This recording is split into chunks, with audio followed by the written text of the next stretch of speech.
خضر نے کہا کیا میں نے نہیں کہا تھا کہ تم سے میرے ساتھ صبر نہیں ہو سکے گا؟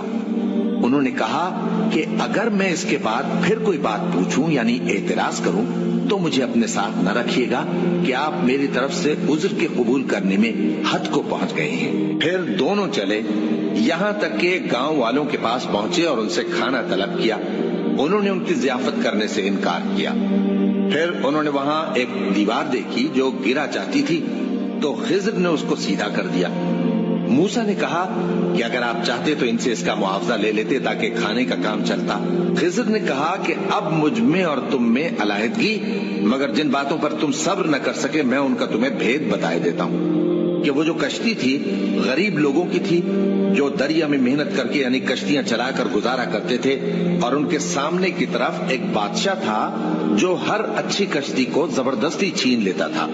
تو میں نے چاہا کہ اسے عیبدار کر دوں تاکہ وہ اسے غصب نہ کر سکے، اور وہ جو لڑکا تھا اس کے ماں باپ دونوں مومن تھے۔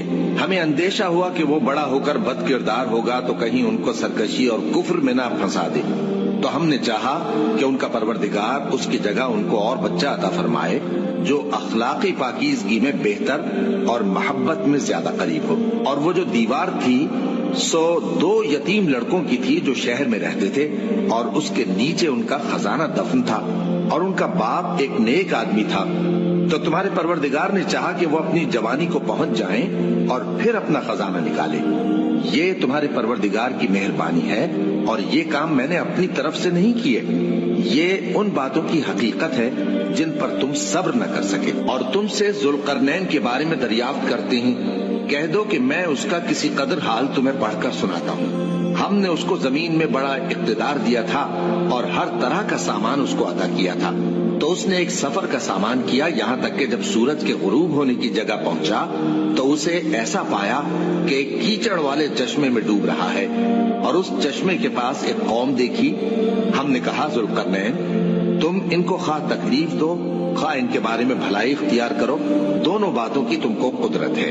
ذوالقرنین نے کہا کہ جو کفر و بد کرداری سے ظلم کرے گا اسے ہم سزا دیں گے، پھر وہ اپنے پروردگار کی طرف لوٹایا جائے گا تو وہ بھی اسے بڑا عذاب دے گا، اور جو ایمان لائے گا اور عمل نیک کرے گا اس کے لیے بہت اچھا بدلہ ہے، اور ہم اپنے معاملے میں اس سے نرم بات کہیں گے۔ پھر اس نے ایک اور سامان سفر کیا، یہاں تک کہ سورج کے طلوع ہونے کے مقام پر پہنچا تو دیکھا کہ وہ ایسے لوگوں پر طلوع ہوتا ہے جن کے لیے ہم نے دھوپ